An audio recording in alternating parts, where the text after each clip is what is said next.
Hello, my dear genius learners. How are you all doing? I hope you all are doing well and ready to get up with our last part of the chapter. Okay, that is practice set 7.3, in which we'll be taking care of work, time, speed. ये सब देखने वाले हैं इसके अंदर हम, ठीक है? तो ये लास्ट पार्ट हमारे चैप्टर का है. इस वीडियो के साथ में हम इस चैप्टर को रैप अप कर देंगे. चलो, so let's come to question number 1.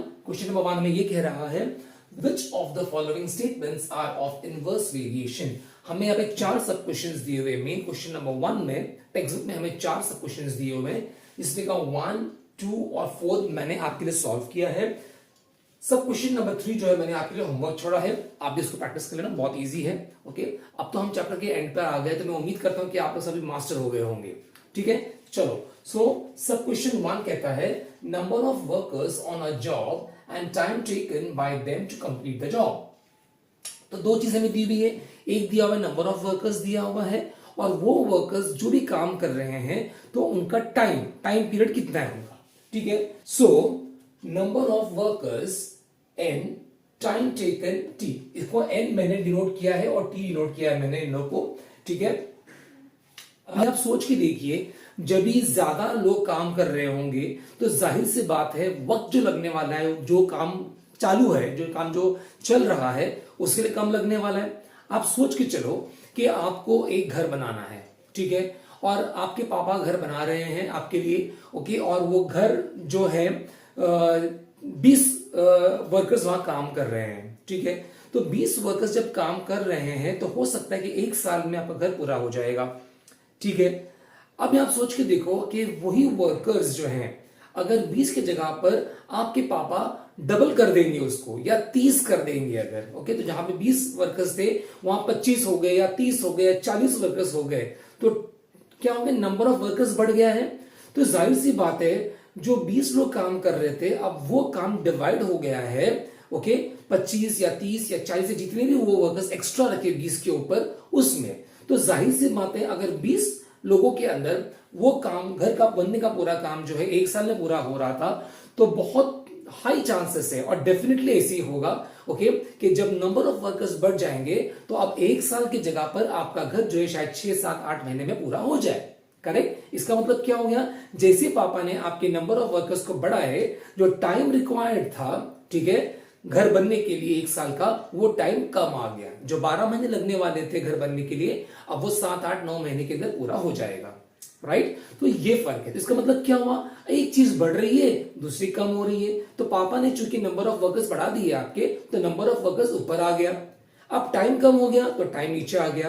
तो हमने क्या सीखा था 7.2 में, कि जब भी 2 क्वांटिटीज हमें दिए हुए होंगे, ठीक है, उनमें से एक बढ़े और दूसरा कम हो, या वाइस वर्सा, उल्टा भी अगर हो जाएगा ऐसे भी, तो हम कहते हैं कि वो दोनों क्वांटिटीज जो है इनवर्स वेरिएशन में है. देखो यहां हम वही कर रहे हैं. सो नंबर ऑफ वर्कर्स है और टाइम टेकन है. राइट, तो अगर नंबर ऑफ वर्कर्स अगर ज्यादा है तो मैंने मोर लिखा हूं यहाँ पे, time taken will be less. तो एक ऊपर जा रहा है, एक नीचे आ रहा है. ठीक है, तो एक क्वांटिटी बढ़ रही है, दूसरी क्वांटिटी कम हो रही है. इसका मतलब ये हो गया n is proportional to 1/t. और जब ये हमारा आ गया एज पर द इक्वेशन, तो हम क्या कहते हैं बच्चों, हम कहते हैं this is an inverse variation. ठीक है, तो सब क्वेश्चन 1 जो है वो हमारा इनवर्स वेरिएशन का है. ठीक है, सब क्वेश्चन 2 देखते हैं. चलो, number of pipes of same size to fill a tank and the time taken by them to fill the tank. Okay, number of pipes, 2 pipe हो सकते हैं, 4 पाइप हो सकते हैं, 10 पाइप हो सकते हैं, हमें नहीं पता. एक टैंक फिल करनी है. ठीक है, उस टैंक के जो इनलेट जो आ रही है, शायद 2 पाइप से भर रही होगी टंकी, या 4 पाइप से भर रही होगी, या 10 पाइप से भर रही होगी, हमें नहीं पता. ठीक है, लेकिन हमको डेटा उसको एनालाइज करना है, हमें उसको सोचना है कि भाई कैसा होगा सिचुएशन. तो हमको बोल रहा है कि number of pipes of same size to fill a tank. तो साइज भी सेम बोल रहा है हमको, लेकिन साइज से हमें इतना फर्क नहीं पड़ेगा. ठीक है, नंबर ऑफ पाइप्स जो है हमारे लिए बहुत ज्यादा इंपॉर्टेंट है. ओके, सो अगर नंबर ऑफ पाइप्स अगर ज्यादा अगर होंगे, तो जाहिर सी बात है time taken to fill the tank will be less. आप सोच के देखो, आपको 1000 लीटर की टांकी भरनी है पानी से. ठीक है, आप खाली एक पाइप उसमें अगर इनलेट अगर आप छोड़ दोगे, तो कितना वक्त लेगा वो टांकी भरने के लिए. अब वो एक की जगह पर आपने 2 कनेक्शन दे दी. ठीक है, अब 2 पाइप्स आ रहे हैं और टैंक फुल कर रहे हैं. तो जाहिर सी बात है, जो एक पाइप से टैंक फुल हो रहा था उसके मुकाबले में अब 2 पाइप्स से पानी अंदर आ रहा है तो टाइम कम हो जाएगा ताकि जल्दी भरेगी हमारी। उसी तरह अब यहां मैंने एग्जांपल 2 का दिया, अभी आप 4 पाइप सोच के देखो तो और जल्दी पानी अंदर आएगा, 10 पाइप सोच के देखो और जल्दी पानी अंदर आएगा। इसका मतलब जैसे ही नंबर ऑफ पाइप्स बढ़ रहा है okay time taken will be less, जो वक्त लगने वाला है टाकी भरने के लिए वो कम होने वाला है। तो इससे मैं क्या मालूम पड़ा, इधर भी अगर नंबर ऑफ पाइप्स को अगर मैं n समझ के चलूं और टाइम टेकन को मैं t मान के चलूं तो क्या आएगा, number of pipes that is n is proportional to 1/t। ठीक है, तो ये क्या है, पाइप्स का नंबर बढ़ रहा है, टाइम जो ले रहा है टाकी भरने के लिए वो कम हो रहा है। तो एक क्वांटिटी बढ़ रही है दूसरी कम हो रही है, इसका मतलब क्या है, ये भी हमारा जो है इनवर्स वेरिएशन है। तो लिखेंगे therefore this is an inverse variation. ठीक है, क्वेश्चन नंबर सब क्वेश्चन नंबर 3 जो मैं आपके लिए छोड़ रहा हूं होमवर्क के लिए, मैं सब क्वेश्चन 4 पे आ रहा हूं। Area of circle and its radius. ठीक है, हमने ऑलरेडी प्रीवियस स्टैंडर्ड्स में ये फॉर्मूला पढ़ा है ना बच्चों कि एरिया ऑफ सर्कल का ये फॉर्मूला है a = πr²। ठीक है, अभी आप देखो as radius increases area also increases. आप देख सकते हो अगर मान के चलते हैं कि इस फॉर्मूला में देखो पाई की वैल्यू 3.14 है या 22/7, ये तो हम जानते हैं राइट। अब ये रेडियस, अगर मैं रेडियस को 1 सेंटीमीटर लूं तो क्या हो जाएगा, ये 1 स्क्वायर हो जाएगा 1, तो 1 मल्टीप्लाइड बाय 3.14 मेरा एरिया कितना आएगा 3.14 स्क्वायर सेंटीमीटर बराबर, अगर सेंटीमीटर में अगर है तो ओके। अब मान के चलो कि ये रेडियस जो मैंने आपको कहा कि 1 सेंटीमीटर है, अगर हम इसको 2 सेंटीमीटर कर देते हैं राइट, तो आप देखो ये 2 का स्क्वायर हो जाएगा 4 और ये पाई की वैल्यू 3.14 है। सो अब आप सोच के देखो 3.14 मल्टीप्लाइड बाय 4, जाहिर सी बात है इसका आंसर बड़ा आने वाला है as compare to 3.14 multiplied by 1, जो मैंने आपको पहले बताया था कि मान के चलते कि रेडियस की वैल्यू 1 है ओके। तो जाहिर सी जैसा रेडियस हमारा बढ़ते जाएगा हमारी एरिया भी बढ़ते बढ़ते जाएगी। इसका मतलब as radius increases area also increases. अभी आप देखो यहां पर देखो एक एरो ऊपर जा रहा है एक एरो नीचे आ रहा है, इधर ही वैसे ही हो रहा था, लेकिन यहां देखो यहाँ पे दोनों भी एरोज जो है ऊपर की तरफ जा रहे हैं। इसका मतलब दोनों भी क्वांटिटीज जो हमें दी हुई है, एक है एरिया दूसरा है रेडियस, ये दोनों भी साथ में ऊपर जा रहे हैं। ठीक है, या दोनों साथ में नीचे भी आएंगे ओके। तो इसका मतलब जब भी दो क्वांटिटीज हमारे साथ में ऊपर जा रहे हैं, बढ़ रहे हैं या साथ में कम हो रहे हैं ओके, तो हम ये कहते हैं कि वो दोनों क्वांटिटीज जो है वो डायरेक्ट वेरिएशन में है। तो हम कहेंगे therefore this is a direct variation. Already children, तो क्या मैं ये समझ लूं कि आपकी भी समझ में आ गया है, ये आ ही गया वो डेफिनेटली, बिकॉज हमने 7.1 7.2 इन डेप्थ किया हुआ है ओके। तो ये हमारे लिए कोई बड़ी बात नहीं है। चलो सो ये सोच करके ये भी आपको समझ में आ गया है ओके। अभी हम आगे बढ़ते हैं on question number 2, that is main question number 2 okay. Main question number 2 क्या बोल रहा है इनको, if 15 workers can build a wall in 48 hours, how many workers will be required to do the same work in 30 hours okay. अगर 15 worker मिलकर अगर एक दीवार को कंस्ट्रक्ट करने का काम कर रहे हैं, एक दीवार खड़ी करने का काम कर रहे हैं, तो अगर 30 क्या बोल रहा है, how many workers will be required to do the same work in 30 hours.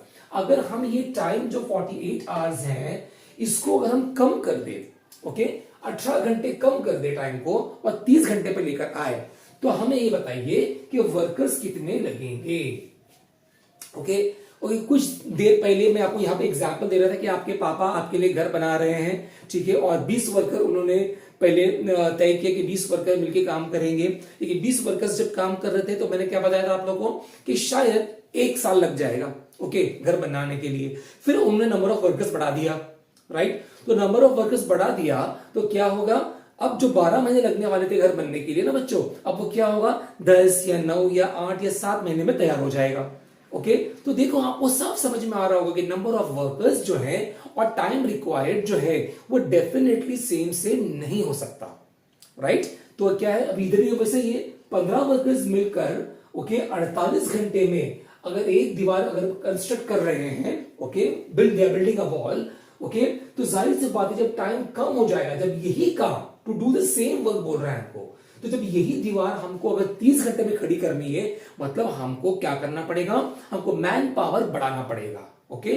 तो इसका मतलब क्या हो रहा है, हमको वर्कर्स जो है बढ़ाने पड़ेंगे हमको। तो इतना मत समझ में आ रहा है कि डेफिनेटली कि ये चूंकि एक बढ़ रहा है दूसरा कम हो रहा है क्वांटिटी, इसका मतलब ये जो क्वेश्चन जो है प्योरली हमारा इनवर्स वेरिएशन पे डिपेंडेंट है, राइट। तो अब देखो, assume number of workers as n and time consumed as small t.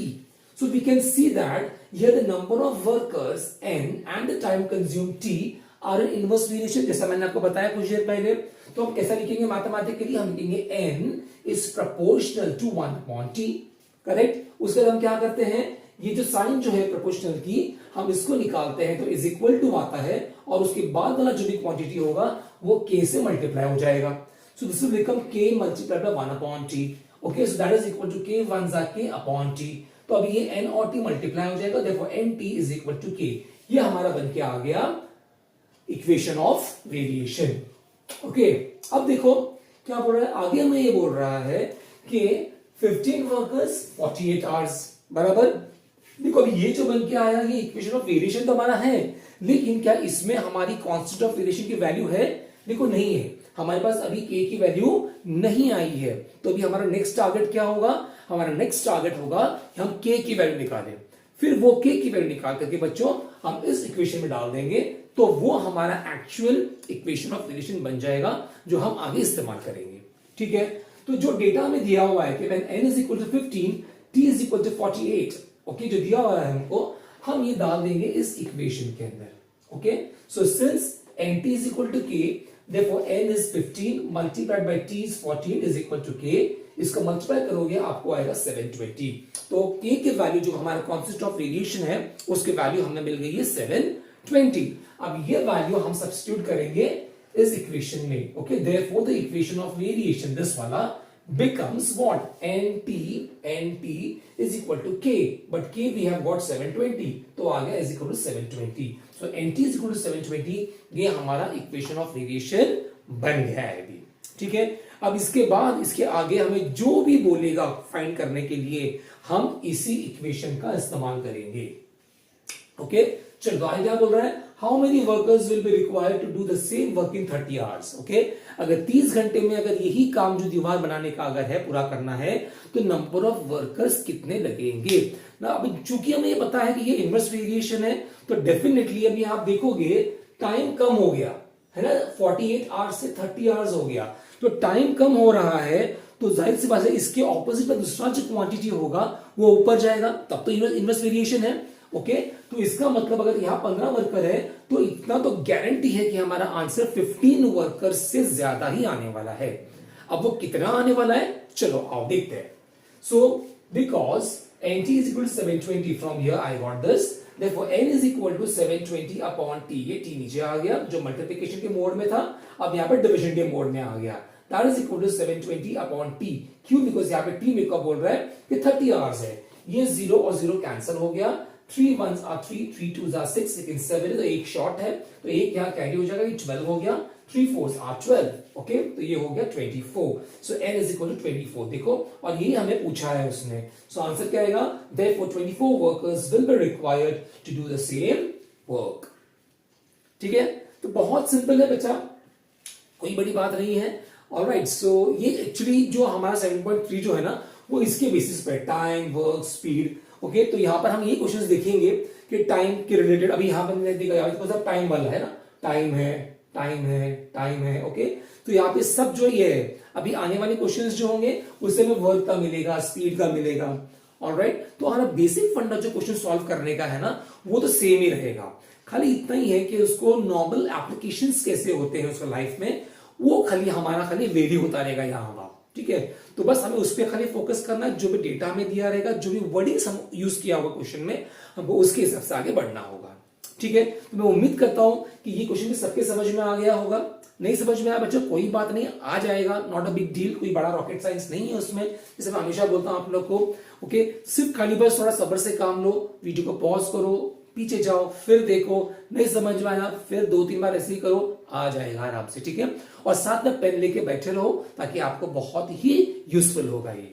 Alright, चाहिए तो आप है ना थोड़ा पॉज करके बीच में आप स्क्रीनशॉट भी ले सकते हो। ठीक है, बिकॉज हर वीडियो के बाद जो है ना आप देखोगे कि ना मैं थोड़ा वक्त दे देता हूं उसके लिए, तो आप उसको स्क्रीनशॉट भी निकाल सकते हो। ठीक है, आप लिख लोगे तो ज्यादा बेहतर है, ओके, लेकिन स्क्रीनशॉट निकाल के अगर आप बाद में लिखोगे तो ज्यादा बेहतर होगा, तो क्या आपका टाइम भी बचेगा और आपको मजा भी आएगा, ठीक है। और आप एक नोट्स तैयार रखो, ऑलराइट, बिकॉज हर एक स्टेप जो मैं बहुत डिटेल में दे रहा हूं, हर जगह पे जहां जहां रीजंस देने हैं, ठीक है, जस्टिफाई कर रहा हूं मैं हर स्टेटमेंट को, तो ये आपके बहुत काम आएगा, ठीक है, ताकि आपको कभी भी कुछ डाउट अगर रहेगा कि भाई ये स्टेप कहां से आया, ओके, तो मैं वहां पे दे देता हूं बाजू में, ओके, कि भाई ये स्टेप यहां से आया है, ये यहां से आया है, वगैरह वगैरह जो भी है, ठीक है। चलो, so having understood these two questions, let's move ahead. Alright, so now we have question number 3 on the board. Okay, question कुछ इस तरह है, 120 bags of half-liter milk can be filled by a machine within 3 minutes. Find the time to fill such 1,800 bags. ठीक है, एक machine है, okay, जो थैलियों में दूध भरती है, ठीक है, हम सब यूज करते हैं घर पे, है ना, आपकी मम्मीज वगैरह लेके आती होंगी, आधा लीटर का पैकेट आता है, 1 लीटर का पैकेट आता है, ओके, तो क्या बोल रहा है, ऐसी 120 बैग आधे लीटर वाले, आधे लीटर की कैपेसिटी वाले जो है 120 बैग्स, ओके, एक मशीन भर रही है, कितनी देर में भर रही है, 3 मिनट के अंदर, ओके। हमें पूछ रहा है कि find the time to fill such 1800 bags. तो अगर ये 120 की जगह पे अगर इतना 1800 बैग अगर हो जाएगा, तो वो मशीन कितना टाइम लेगी उन थैलियों को फिल करने के लिए, ठीक है। तो देखो, एकदम कॉमन सेंस है कि जितना मशीन टाइम ले रही है 120 बैग भरने के लिए, तो जब बैग्स बढ़ेंगे तो टाइम भी बढ़ेगा, है कि नहीं। अभी 120 और 1800 जो कितना डिफरेंस है देखो, अभी ये डिफरेंस भले में बहुत ज्यादा है 120 का और 1800 का, लेकिन ये कॉमन सेंस कहता है कि 1800 ना होते हुए, चलो एक जीरो अगर मैं निकाल भी दूं, मान लो चलो खाली 180 भी अगर होता तब भी टाइम ज्यादा लगा होता, बराबर, क्योंकि जितना ज्यादा काम करना होगा उतना ज्यादा वक्त भी लगेगा। इसका मतलब ये हुआ कि हमें ये डेटा जो है क्वेश्चन में दिया हुआ, हमें ये बता रहा है कि ये दोनों भी जो है क्या क्या है, एक तो नंबर ऑफ बैग्स है और दूसरा क्या है, टाइम है, ओके, जो उन थैलियों को भरने के लिए लग रहा है। ये दोनों भी डायरेक्ट वेरिएशन में है, ओके। चलो देखते हैं। Assume number of bags as small n and the time taken to fill it as small t. ठीक है, मैंने number of bags को n रखा हूं, ओके, और टाइम को मैंने t रखा हूं। Now we can see that here time taken to fill a bag of milk and the number of bags are in direct variation. मैंने अभी आपको एक्सप्लेन किया ये, बराबर, कि 120 बैग भरने के लिए अगर 3 मिनट लग रहा है, तो जाहिर सी बात है जब ये नंबर ऑफ बैग्स बढ़ जाएंगे तो टाइम भी बढ़ जाएगा, बराबर। अगर ये बैग्स अगर 120 से कम कर देता, ओके, अगर 100 कर देता या 60 कर देता, जो भी है, तो कम करता तो टाइम भी कम लगता। इसका मतलब नंबर ऑफ बैग्स और टाइम ये दोनों भी क्वांटिटी साथ साथ में बढ़ रहे हैं इस क्वेश्चन के लिए, ठीक है। साथ में कम भी अगर होते तब भी ये डायरेक्ट वेरिएशन वाला ही होता था, ठीक है, पर ये क्वेश्चन के लिए साथ में बढ़ रहे हैं, alright. So hence this is in direct variation, so I can write n is proportional to t, correct, because direct variation है। So therefore n is equal to k into t, because ये sign निकल गया तो is equal to आया, और इसके बाद वाला जो क्वांटिटी रहेगा उसको हम k से मल्टीप्लाई कर देंगे, हमने देखा है कई बार, okay. So therefore n is equal to kt, therefore n upon t is equal to k, okay.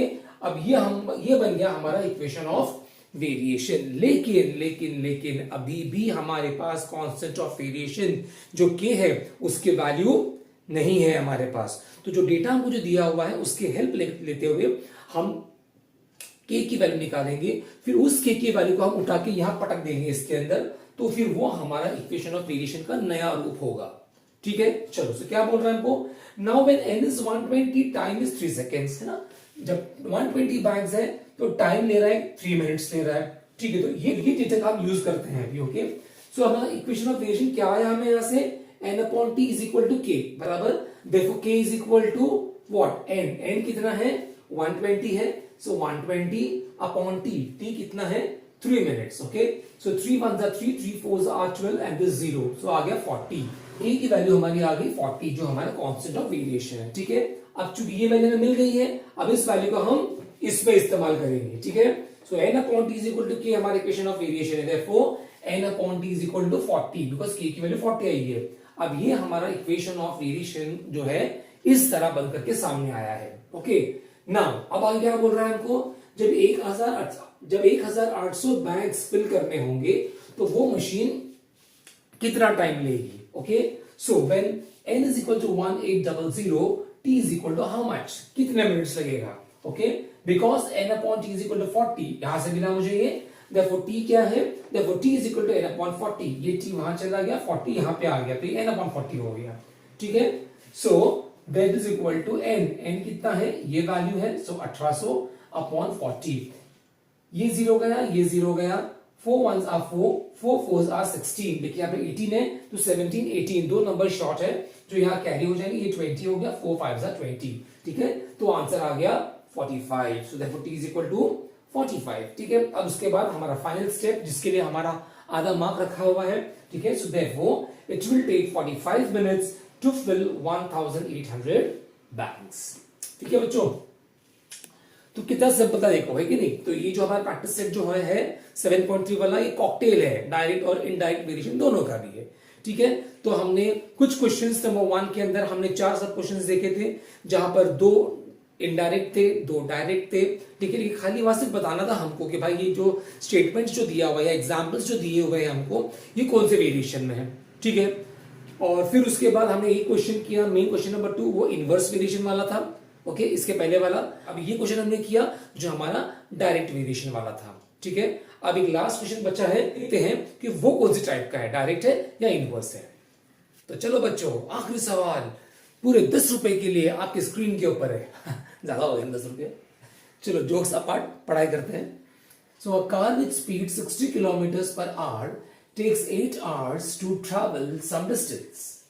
What should be the increase in the speed if the same distance is to be covered in 7.5 hours? ठीक है एक car है जिसकी speed 60 kilometre per our चल रही है, हर एक घंटे में वो 60 किलोमीटर ट्रैवल कर रही है। ठीक है और कुछ डिस्टेंस कवर कर रही है वो। ठीक है अब हमें आगे पूछ रहा है कि what should be the increase in the speed. ये ना बहुत बड़ा कैच है बच्चों, ये कैच क्या है आपको लास्ट में बताऊंगा मैं। ठीक है so increase in the speed if the same distance is to be covered in 7.5 hours। ठीक है तो अगर 7.5 घंटे के अंदर ये डिस्टेंस को पूरा करना अगर हुआ तो वो स्पीड जो है कितनी बढ़नी चाहिए। ठीक है चलो ओके तो भी देखो यहां पर मैंने क्या किया है, स्पीड को मैंने अज्यूम किया है s और टाइम जो है वो डिस्टेंस ट्रैवल करने के लिए उसको मैंने अज्यूम किया है स्मॉल t। ओके अभी आपको दिख रहा है यहाँ पे स्पीड और टाइम जो है इनवर्स वेरिएशन में है। जाहिर सी बात है देखो कि जब ये स्पीड बढ़ेगी बराबर तो मंजिल तक पहुंचने के लिए जो वक्त लगने वाला है वो कम होने वाला है बराबर। अगर आप चल के जा रहे हो तो जो भी टाइम लगेगा आपको घर से स्कूल पहुंचने के लिए, वही अगर आप दौड़ के अगर जाओगे तो जाहिर सी बात है कि अगर आपको चल के अगर 10 मिनट लग रहा है तो दौड़ के शायद आपको 5 मिनट लग जाए, तो टाइम कम हो गया ना। तो स्पीड बढ़ी आपकी भागते वक्त चलने के मुकाबले में, इसके लिए क्या हो गया टाइम कम लगा। वही अगर आप बाइसिकल पे जाओगे या मोटरसाइकिल पे जाओगे या कार में जाओगे तो और स्पीड बढ़ेगी, तो जितनी स्पीड बढ़ेगी उतना टाइम कम कम होते जाएगा। तो क्या समझ में आ रहा है यहाँ पे, एक क्वांटिटी बढ़ रही है दूसरी कम हो रही है। तो इसका मतलब यहाँ पे जो 2 क्वांटिटीज हमें दी हुई इस क्वेश्चन में वो दोनों भी जो है अपने इनवर्स वेरिएशन में है। ठीक है तो इसके लिए the speed and the time are in inverse variation. So therefore मैं ऐसे लिख सकता हूं s is proportional to 1/t, therefore s is equal to k/t। ये कैसा आया अभी सब पता है आपको। ठीक है मैंने यहाँ पे लिखा नहीं है s is equal to k multiplied by 1/t because ये लास्ट क्वेश्चन है चैप्टर का। अब तक तो बहुत सारे क्वेश्चंस कर चुका आप लोग के लिए, अब तक तो आप एकदम स्मार्ट हो गए रहेंगे उसमें। ओके therefore अब ये दोनों मल्टीप्लाई हो जाएगा, therefore st is equal to k। अब ये st is equal to k बन गया हमारा इक्वेशन ऑफ वेरिएशन। ठीक है अब हमें आगे बोल रहा है कि जब भी ये स्पीड है ठीक है तब डिस्टेंस ट्रैवल करने के लिए इतना वक्त लग रहा है। So when s is equal to 60, t is equal to 8, this is given to me. तो चूंकि मेरे पास ये इक्वेशन है जो यहां से आया हुआ है ठीक है, therefore k is equal to what, st, s is 60 multiplied by t, t is 8। So therefore k is equal to 60 into 8 is 48, 6 8s are 48 and then is 0। okay अब ये वैल्यू आ गई हमारी कांस्टेंट ऑफ वेरिएशन की। अब ये value हम use करेंगे ठीक है, और ये इक्वेशन में या ये इक्वेशन में बोल लो, इसमें हम सब्स्टिट्यूट करेंगे, ठीक है। So therefore the equation of variation becomes st is equal to 480, क्यों? Because st is equal to k था और k की वैल्यू है 480 आई, इसलिए st इज इक्वल टू 480। अब ये जो है हमारा इक्वेशन ऑफ वेरिएशन बन चुका है, ठीक है। अब हमें आगे क्या बोल रहा है कि what should be the increase in the speed if the same distance is to be covered in 7.5 hours. अगर वही डिस्टेंस जो है अगर 7.5 घंटे में पूरा करना अगर होगा, एक तो 8 घंटे में हो रहा है, अगर आधा घंटा हम कम कर दें वहां से, तो स्पीड को कितना बढ़ाना होगा जिससे वो डिस्टेंस कवर हो जाएगा, ठीक है, इक्वल डिस्टेंस कवर हो जाएगा, ठीक है। So when t is equal to 7.5, s is equal to how much. अब ये 7.5 जो है इसको 7.5 लिख सकता हूं, बिकॉज हाफ का मतलब 0.5 होता है, ठीक है। So because this is my equation now, since st is equal to 480, देखो s is equal to 480 upon t, t नीचे आ गया, t और s दोनों भी मल्टीप्लिकेशन मोड में थे, t ने साइड चेंज करके डिवीजन में आ गया, that is equal to 480 upon 7.5, okay. अभी डेसिमल पॉइंट जब भी आएगा तो आप क्या करना, सिंपल तो बात ये होती है कि डेसिमल पॉइंट को बाहर निकाल दो, तो चूंकि डिनोमिनेटर में डेसिमल के बाद सिर्फ एक डिजिट है, ठीक है, तो इसके लिए मैं ये 75 लिख दूंगा, जो यहां 75 दिख रहा है, और ऊपर न्यूमरेटर में मल्टीप्लाई बाय 10 कर दूंगा। 10 क्यों आया? बिकॉज 1 के बाजू में सिर्फ एक जीरो आया। एक जीरो क्यों आया बच्चों? बिकॉज डेसिमल के बाद सिर्फ एक यूनिट है इसके लिए, सॉरी एक डिजिट है इसके लिए, ठीक है। अगर ऊपर अगर होता 7.5 तो मैंने ऊपर 75 लिखा होता और वो 10 जो है नीचे मल्टीप्लाई किया होता, ठीक है। ये उसका डिफरेंस होता है ऊपर नीचे वाला। चलो अब ये कैंसलेशन जो पूरा मैंने किया हूं ये आपको बोर्ड पे दिख ही रहा है आपको, बट फिर भी आपको समझ में आना चाहिए, थोड़ा इजी हो जाए आपके लिए, इसलिए एक्सप्लेन करता हूं, ठीक है। सी 5 2s आर 10 बराबर, 5 2s आर 10, 5 1s आर 5, लेकिन 7 है तो 2 शॉर्ट है तो 2 कैरी हो गया, 5 5 है 25 बराबर, इतना समझ में आया। अभी 5 3s are 15, okay, 5 9s are 45, देखिए 48 है तो 46 47 48 तीन नंबर शॉर्ट है, तो देखो 3 यहां पे दिख रहा होगा आपको, तो 3 और 0 30 हो गया, ओके। तो 5 6 is 30, तो ये 96 आ गया, ठीक है। अभी 3 1s are 3, 3 3s are 9, 3 2s are 6, ठीक है। तो क्या बचा, यहां से 32 बचा, यहां से 2 बचा, तो इसको मल्टीप्लाई करो, आपको आ जाएगा 64। देखो s इज इक्वल टू 64। अभी ये हमको स्पीड आई है, ठीक है, हमें खाली स्पीड भी नहीं बच्चों, देखो कई बच्चे यहां पे ये गलती करेंगे शायद, ओके, वो यहीं पर आंसर छोड़ देंगे अपना, लेकिन मैं कहा था आपको कि यहां पर एक बहुत बड़ा कैच है, इंक्रीज इन द स्पीड पूछा है हमने, ठीक है।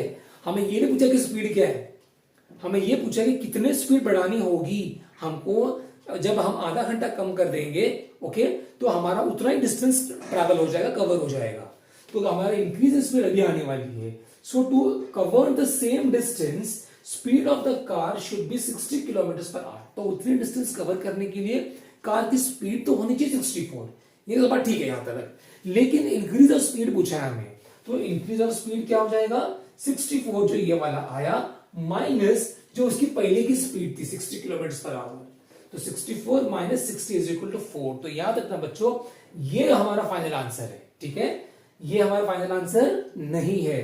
तो अगर ये क्वेश्चन अगर आता है एग्जाम्स पे या इस टाइप का और भी क्वेश्चन अगर आता है तो प्लीज बहुत ध्यान से याद रखना, ओके, बहुत ध्यान से करना कि ये हमारा फाइनल आंसर इस तरह निकल के आता है, ओके। सो ये आ गया 4 kilometre per our, therefore the speed of the car should be increase by 4 kilometre per our. ये हमारा फाइनल स्टेप है, ओके, जिसको हाफ मार्क रखा गया है, ठीक है। तो उम्मीद करता हूं कि ये वाला भी समझ में आ गया होगा, ओके। तो अभी तो पूरा चैप्टर पूरा हो गया है, ठीक है। 3 प्रैक्टिस सेट्स थे, सबके सब कर दिया मैंने आपके लिए, खाली 7.1 में से एक क्वेश्चन छोड़ा हूं मैंने आपको, 7.2 में से एक क्वेश्चन छोड़ा हूं मैंने, 7.3 में मेन 4 क्वेश्चंस थे, वो सब के सब मैंने किया। खाली क्वेश्चन नंबर 1 के अंदर 4 सब क्वेश्चंस थे, खाली एक स्टेप का खाली था, उसमें से भी 3 किया, खाली एक छोड़ा हूं खाली आप तक मैंने, ठीक है। तो बेसिकली मैक्सिमम चैप्टर मैंने आप लोगों के लिए कर दिया है आप लोग को। उम्मीद करता हूं कि आप लोगों को मजा आया होगा, समझ में आया होगा, ओके। अगर मजा आ रहा है, समझ में आ रहा है, अगर मैथ से प्यार हो रहा है, ठीक है, तो मेरी इस कोशिश को एक लाइक कर दीजिए, कमेंट कर दीजिए, ओके, शेयर भी कर दीजिए अपने दोस्तों के साथ में, ताकि उनको भी मिलता रहे ये एजुकेशन, ओके। और सब्सक्राइब कर दोगे तो बहुत ही अच्छा होगा, ठीक है, क्योंकि आप सब्सक्राइब करोगे तो मेरी फैमिली बढ़ती जाएगी। ठीक है, एक मेरी फैमिली है ये, जो मैं चाहता हूं कि आप भी मेरे फैमिली में जुड़ जाइए मेरे साथ में। ठीक है, ताकि हम साथ साथ में जो है बढ़ते रहेंगे और सीखते रहेंगे, आगे बढ़ते रहेंगे हम लोग। Okay, so I request you all to please do subscribe my channel also and please add yourself to my family। और अब जो है मैं अपना वीडियो बंद कर रहा हूँ, मेरी तरफ से पूरा हो चुका है और बहुत जल्द मैं नेक्स्ट चैप्टर के साथ में आपके सामने आऊंगा। ठीक है, till then take care, bye bye.